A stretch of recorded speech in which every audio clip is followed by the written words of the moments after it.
My name is Jeremy Reddig. I'm an independent claims adjuster and the founder of adjusteruniversity.com. Let me get my act in order here. I've been a student of this game for about 10 years now. I've learned something new every day, and today I hope that I can do the same with you. Today we're live streaming in our Facebook group, the Claims Adjuster Success Network, the Adjuster University Facebook page. We're also on the Adjuster University YouTube channel. So if you're viewing this from one platform but not the other, make sure you join all of them and stay on top of everything. We're starting to give out a lot of free stuff these days, and if you're an independent adjuster thinking about getting in, this is the place to be. Today's topic, we're going to be talking about working as an independent field adjuster. That's what I do. That's we've gotten since the stream last week. We've gotten more questions specific to property claims, field property work. So through this, this is going to be a 30-minute live stream today. So no matter where you're listening, whether it's YouTube, the Facebook group, just drop a question in the comment box, and I will see it. I promise to get to it before this stream ends. And if for any reason that I can't, I'll either get to you on the next one, or I'll slide into your DMs and get you in there. All right, guys. So I'm glad to be here. Glad to have everybody in. We've got some people dropping in. So today, once again, we're going to be talking about working as a independent field adjuster. Open Q&A. Anything that you want to ask. I've been in this game I've been a field property adjuster for 10 years, just about.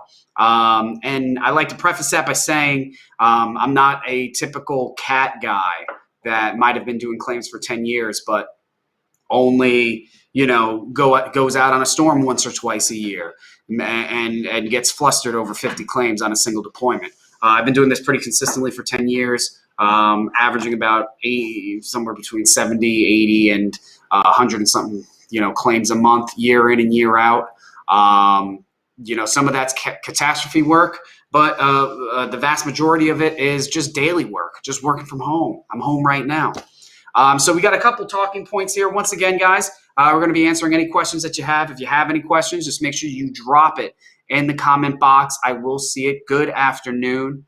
Hey, you got it, brother. Drop it in the comment box. I'll see it. No stupid questions. Take that back. There are stupid questions. So if you ask something stupid, I'll probably call you out. But anyway, in our Facebook group, the Claims Adjuster Success Network, we had one of our members, Josh. I'm going to butcher that last name, brother. Josh Prulsk. I'm not even coming close to that. I bet. I apologize. One of the questions that he asked, though, was how often I find myself crawling around in attics, and I'll add to that by talking about crawl spaces too. Now this is kind of a funny one, and I know there might be some debate on this. Not everybody will share my opinion, share my view, share my workflow. I know certainly a lot of claims companies won't on this, but do I find myself going into attics when I'm doing property claims in the field? Sometimes, but most of the time, no. What's drove me crazy, okay, and once again, this is coming from somebody that mostly works out in doing daily claims, which if you don't know, daily claims is another word for doing claims. Just your average everyday claim. Your water heater busted, a pipe broke, your house caught fire, a cooking fire, your house got broken into, all those other 12 perils on a policy. Other than, wind, if you're a cat person. So what's drove me crazy in the past I've started off doing daily claims, and I did a lot of daily claims. And then I started messing around with cat claims. And and going to different cat sites and working with all these different companies. And it would drive me crazy when these companies would make it a requirement to go into the attic. And they want, if it's a roof claim, they want you in the attic, every single attic. You know, or at least you got to take a picture of the door of the attic and, you know, explain that you tried to get in the attic. It drives me crazy. So I try to avoid even working for those companies. If it's a company that says, hey, listen, we're tight about this. We want you in every single, if it's a wind claim, if there's missing shingles, we want you in that attic. Man, I don't want to work for, you know, most of the time I don't want to work. I don't want to get in that attic. I don't want to do work that's unnecessary. Now, if a tree hits a house, okay, if a tree hit that house and there's the threat of a broken rafter, or we need to verify damage, like damaged decking, then yes, I want to get in that attic because, hey, I want to justify my estimate because I want to put some framing on there. So I'm going to get in that attic because I think it's necessary. If a tree maybe didn't puncture the roof but landed on it, I may go in there anyway because, hey, if you got rafters or a joint or a rafter or a truss that's split, you know, I want to make sure that I get that taken care of in my repair estimate. And ultimately, if I do that, I'm going to get paid more at the end of the day because my estimate's going to be bigger. And I'm going to avoid the likelihood that I'm going to have to deal with the supplement down the line that I'm going to get paid less on if I wouldn't have just gotten taken care of in the first place. So I'm going to get in there. But some of these companies, they want you to get in there on every single, there's a missing shingle. They want you to get in the attic. What's that going to tell you? I mean, the only thing that, you know, off the top of my head right now that, you know, that I can think of that that getting in that attic would tell me is if there's, you know, a layer of, you know, cedar, a layer of shakes underneath it, and I'm replacing all of the shingles on the roof, and I need to know whether or not I'm going to be ripping off those shakes and laying plywood down, or, you know, something like that. But if that's the case, I'm probably going to know that ahead of time. If I know that I'm going to be replacing that roof, and, you know, it's probably like an older home and it might have that layer of cedar, I'm going to know that from the beginning and get in there. So to go back and answer your question, excuse me, it's very few and far in between on wind claims. This is on wind claims, very few and far in between. Obviously, if it's a and I'll also throw this. So if I do get in the attic, odds are I was on the roof already. And so if I was on the roof already, I may, depending on how that roof feels. Now, this is a pro tip that you can only do if the insurance company that you're working for is cool. All right. So if you're on a roof, right? Let's say you got tons of missing shingles there. Okay.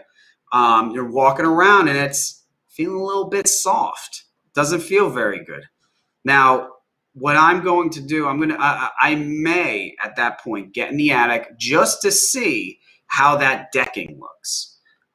Because if that decking is rotted, now you're getting into a bit of a policy thing here. Now, a lot of policies get a little bit weird when it comes to rot. All right, and it also depends on where you're working in the country. Okay, depends where you're working in the country and what insurance carrier you're working with, and of course the policy itself. Those are three variables right there. But in general, what I'm going to want to do is take a look to see if that decking's rotted. Because if that decking is rotted, now I'm stay away from the R word. Stay away from the word rotted. Okay, because then we're dealing with weird things. It's like saying mold. You don't know it's mold. You don't know it's asbestos. Listen, I don't know if it's rot. But here's what I do know.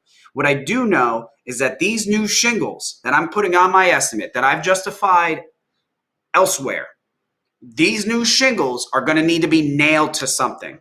Do they have something to be nailed to? They need a nailable surface. And if there is no nailable surface, then they will not be properly indemnified.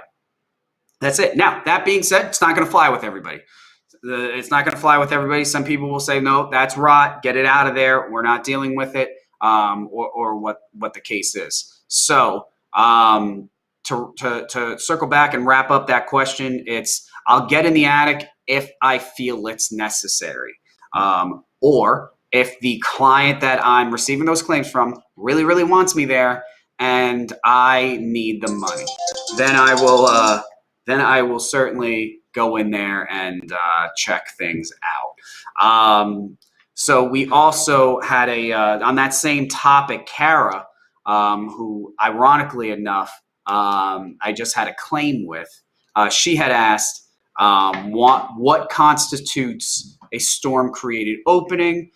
She had also followed that up with, that some carriers require light to be coming through the roof. And before I go any further with that question, guys, if you're just joining us right now, we're talking about working as an independent field claims adjuster, particularly with property. This is an open Q&A session. We're streaming on our Claims Adjuster Success Network page, Facebook page. If you're not a member of it, go search for it. We've had tons of members come in the last couple of weeks. If you jump in now, I'll probably get to your request within the next week. So be sure you do that. And we're also on our YouTube channel, the Adjuster University YouTube channel, and the Adjuster University Facebook page. So make sure you're following and subscribing to all that jazz. This is an open Q&A session. Doesn't matter where you're coming in from. Drop a question. I can see it. It's right here in front of me. Drop a question in there, and I promise I will do my best to get to it. But anyway, Kara came in, and Kara had asked what constitutes a storm created opening, and she followed that up with that some insurance carriers want to see light through it. I have not. I mean, I would imagine that that's going to be a big policy question, but my understanding, if there's one shingle that's missing, that's a storm created opening. I don't care if there's no light coming through or there is. Missing shingle, that's you're causing the roof to be the roof system to be exposed to water. That's wind damage to a roof. That's and that's going to allow water to get in. That's a storm created opening. If the roof was no more vulnerable to rainwater with shingles ripped off, then you don't need shingles to begin with. That's just, and as long as it was ripped off by a storm, that's a storm created opening right there. So curious if anybody else has any experience with that. Feel free to drop a note. Compromise of the building envelope. Yeah, that's what is that? What is that? Is that some sort of policy? I've heard that expression before, but I can't remember. It was probably a while ago. So once again, guys, drop in a question. We got about 15 minutes before we wrap up here. Ask any question. If it's a stupid question, I'll call you out and maybe answer it anyway. So we had another question. Josh had also asked, similar to the attics, how often I'm using itel, and am I using my best judgment when I'm out there as an adjuster, or am I only going off of the direction that I receive from the company I'm working with before I get out there? And that is largely the answer to that. When it comes to itel, when it comes to whether or not you're going to use itel when you're out there in the field, that ultimately comes down to the person who's going to be paying that bill. Okay. And they're going to dictate whether or not they want you to use itel. Some insurance companies don't care about itel, and they might use it if there's some sort of price discrepancy. Other insurance carriers, they want you to use it. Other insurance carriers say, if it's over like 100 square feet, you got to get that. And they've set their Xactimate up to ask you that question before you complete a claim. It's a nuisance. Then you got that gray area, right? So I prefer the gray area. That gray area is where the insurance company that you're working with and the claim service provider that's working underneath them kind of gives you free range. It lets you act as a professional and determine yourself how to grade the materials that you're seeing. I work with companies that will, some claims companies, they won't allow you to use anything other than the average grade if you're estimating an Xactimate. I've also worked with another company. I think there's been two companies only in 10 years that I've been doing this. Two insurance companies that want you to use the standard which is the lowest grade in Xactimate, unless you prove otherwise. And they will give it to you if you prove otherwise, but they want you to work for it. And that sickens me, that an insurance company will disregard common sense like that. But so there's, for the most part, I mean, so to answer your question, it depends who you're working with. It really depends who you're working with and what they want you to do. Some insurance, and if we get the time, I have a broader topic to go on, but some insurance carriers, the way they want you to work as one of their adjusters, they want you to, some of them trust you. Some of them trust who you are. And I guess this comes down to the relationship that they have with the claim service provider that you may be working directly with. Some will give you the free range and let you go out there and do your thing. And as long as you're a professional and hold their name to a high standard and write estimates and be fair and not be egregious in your own estimates just to make a couple extra bucks at the end of the day, they'll let you do your thing. And those, in my opinion, those are the greatest companies to work with. I'd rather work for those companies and make a little bit less on a claim than work for other companies that treat you like a dog and don't let you be the professional that you are. That they're going to put caps on you. They're going to make you abide by, a book of estimated guidelines that's that thick. I don't want to work, maybe I'll make an extra 20, 30, 40 bucks off their claim. If you give me the choice, I want to go with the smaller company. So let me get with a couple more questions. So I'm going to go on that. I'm going to talk about that a bit more in the little bit of time that we have. So once again, we've got about 10 minutes left in this live stream. This is open Q&A. If you got a question, let me know. How long does it take to build an estimate? That's too loaded of a question. To build an estimate, listen, if you go out there and it's a nice water spot on a ceiling, man, it's going to come down to how the line item entry for that is going to be very, very simple. Even if you get it with, everything you could possibly throw at it, I mean, you're going to get that line item entry done pretty quick, assuming that if you're using Xactimate, assuming that the line items that you need to use that will properly indemnify the insured and get that repair made. That being said, so let's kind of build on that a little bit. Let's say you have a 10 by 5 foyer, okay? And above that foyer, there's a bathroom. Bathroom leaks inside of its flooring cavity, drain leak. Cause just a 2 by 2 water stain on the ceiling. It's water damage to the ceiling. All you're going to be doing is swapping out some drywall, sealing that area, painting the ceiling. Maybe you're masking a light fixture. You're going to cover the floor. Basic stuff like that. That sort of that. And you got a basic rectangular room. That right there, for me, would take me today about 5 minutes to estimate that. Probably less than that. If I were to have to do that, the first month that I was doing this, it might take me 30 minutes. Just because I might be apprehension. I might be a little uncertain about what I'm doing. I'm certain about, whether or not I should be dropping doors in this sketch if it matters or anything like that. Now, bring it to a larger picture. Let's talk about a large loss. All right. You got a 2-floor, single family home, 2 levels, call it like, 2,500 square feet, basic, almost a total loss area, full gut, that sort of thing today might take me about 6 hours. Maybe that's too much. Maybe like 5 hours, something like that. Most of it is in just a line item. I don't know, between line item entry and sketch. A big part of that.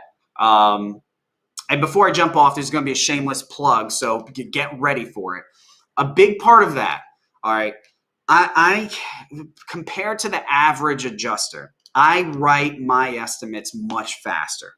A big part of that comes with just me doing more estimates. I've averaged I'm writing at least like 4 or 5 estimates per day, at minimum 5 days a week.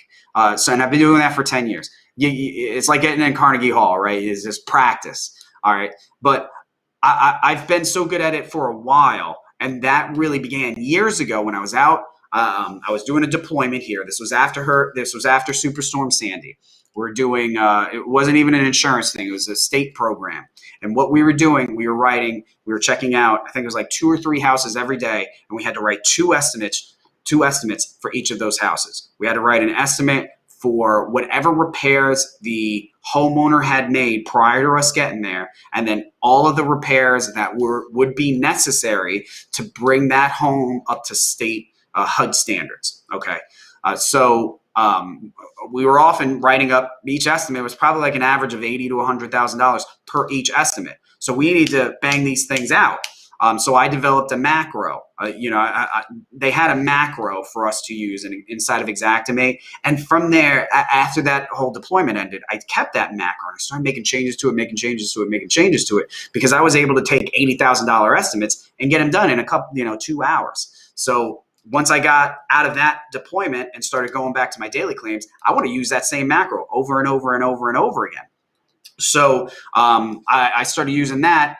And, that macro has become such a huge part of my handling of claims, especially when it comes to large losses, but even the smaller ones.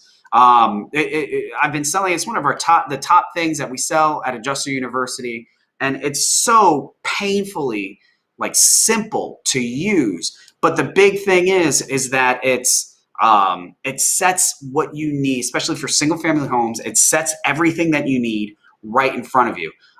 If you guys want in the future, if you guys want an Xactimate, video, drop me some messages, jump in the Facebook group, let me know that's what you guys want. I'll be happy to do something and show you how I put estimates together, especially with this 6-figure macro. If you have more questions about it, you can jump on our YouTube channel, Adjuster University. I've got videos on there, tutorials of me doing estimates while using the macro.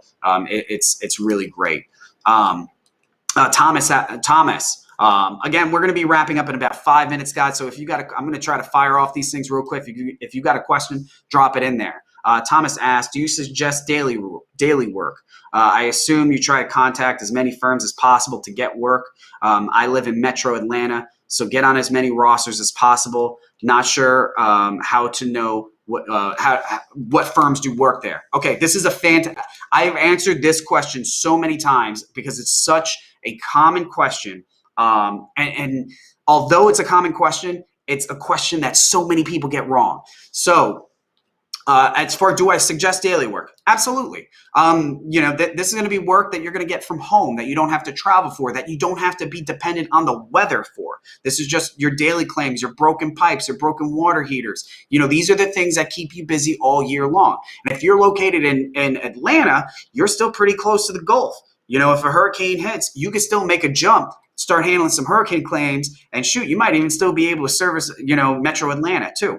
All right, so your question is, do you try to contact as many firms as possible, get on as many rosters as possible, and because you're not sure what firms work there. And here's the thing, for everybody that's watching this, you don't know who's working in your area. The biggest question that people have are what firms to sign up to. Who's handling daily claims in Minnesota? Who's handling daily claims in Louisiana? Listen, It's a rotation, okay? Granted, these claim service providers, they need licenses to work in certain states. Okay. But it's fairly simple for them to get a license in that state. Then it just comes down to the harder part, which is actually getting a client in that state. Every single year, claim service providers get new clients, and they're in different parts of the country. Then they lose those clients. Then they get new clients. It's going all over. So your target, that target being the company that you want to work with, that target will constantly be moving. So the only way to get around that moving target is to get a freaking bazooka and just fire at all the targets. So you need to be marketing yourself to all of them. It doesn't matter. Listen, here's another shameless plug for everybody. And we're reworking it right now on adjusteruniversity.com. 50% off, winter sale, 50% off everything. And that includes our adjuster firms list. We have a list of adjuster firms. It used to be 500 plus firms, and that's how we sold it.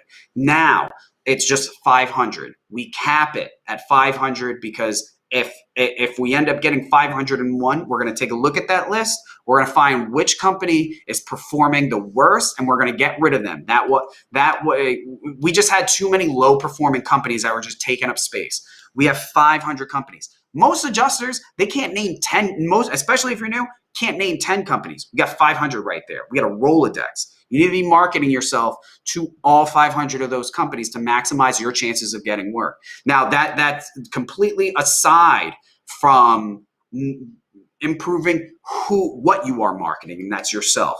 You should be marketing yourself. If you're not getting work as an independent adjuster, it comes down to every single time it comes down to two things. And I've said this a million times. I say it in, I'm a licensed adjuster, nowwhat.com. It's a webinar. If you're new and trying to figure out, jump on I'm a licensed adjuster, nowwhat.com and sign up to the free webinar. But I say it right in there. If you're not getting work as an independent adjuster, it comes down to two things. It comes down to you're either not marketing yourself to enough people or you're not marketing yourself well enough. Okay, it's either you're not getting yourself in front of enough people or you're not presenting yourself well enough. Okay, so that comes down to two things. You need two things to crack that code. You need only two things. You need to refine the product, which is you. You need to have a great resume, which is as an adjuster, that's your primary piece of marketing material. You need to have that on lock. Just University, we have a course that improves it for you. And if you can't, you're just not good at learning, we got a resume building service for you. Go to adjusteruniversity.com, check it out. 50% off right now, winter storm. Okay.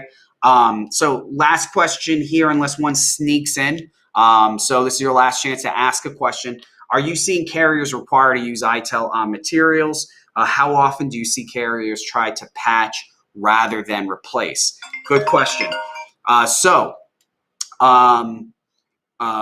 Yeah, some carriers do. This is very similar to a question that was asked a little bit earlier. Some insurance carriers do require itel. What I've noticed, the larger ones are more likely to have rules regarding itel and want you to get that itel. The smaller ones, and ironically enough, the ones that I personally feel really want to go out of their way to make the policyholder, the insured whole, are going to be the ones that kind of stay away from itel because they don't care what itel says. They're just going to they'll look at what the adjuster wrote up, look at the estimate that the insured has provided from a contractor, see if we can come to an agreement that, yeah, maybe it's a little bit more. It looks like it's nice. Let's just pay the difference. Maybe they're paying a little bit more. Let's just pay, make them happy. This will make the claim go away. They're happy. We can move on to the next claim.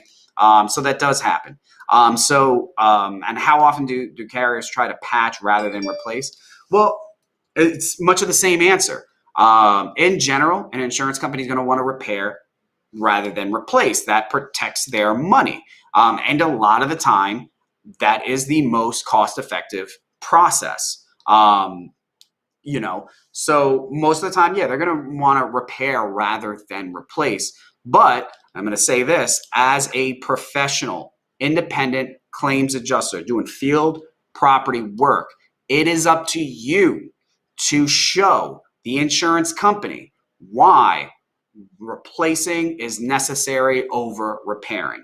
You are, in a big way, the construction professional that's out there. You're the expert. They might bring in an expert after you, but for that time being, you're the expert. And you can either present yourself as an expert and explain to them in a professional way why you're replacing all of the shingles, or why you're redoing all of the popcorn ceiling, or why all the tiles need to be replaced rather than just the two that are damaged. You as a professional need to explain that, and that will make the policyholder happy, and that will make your bank account happy as well. The insurance company, that's ultimately what they want. They're for the most part, I believe, that they're not intentionally with malice trying to underpay their insureds. A lot more times than not, they're taking the word from a field adjuster, and that field adjuster just may not be educated enough or might not be a good salesperson enough to sell the insurance company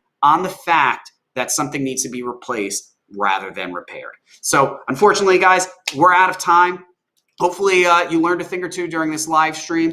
If you enjoy these sort of live streams, make sure that you join our Claims Adjusters Success Network Facebook group. Follow us on Facebook, Adjuster University. Follow our YouTube and subscribe to our YouTube channel. So Adjuster University. Check us out. Check out adjusteruniversity.com. 50% off, winter sale, everything. Whether you need a list of 500 companies to market yourself to, you need a course to teach you how to make your resume a new and improved and lean and looking sexy resume, or you just want somebody else like me to do it for you. We also have tons of other great courses on there, so check it out. Guys, thank you so much. I hope, once again, I hope that somebody learned a thing or two during this. Feel free to drop me a slide into my DMs, ask me any questions that you happen to have. Give me some suggestions for the next live stream. I'm going to try to do one on Friday, but that's basically it, guys. So thanks for tuning in. I'll catch you on the next one.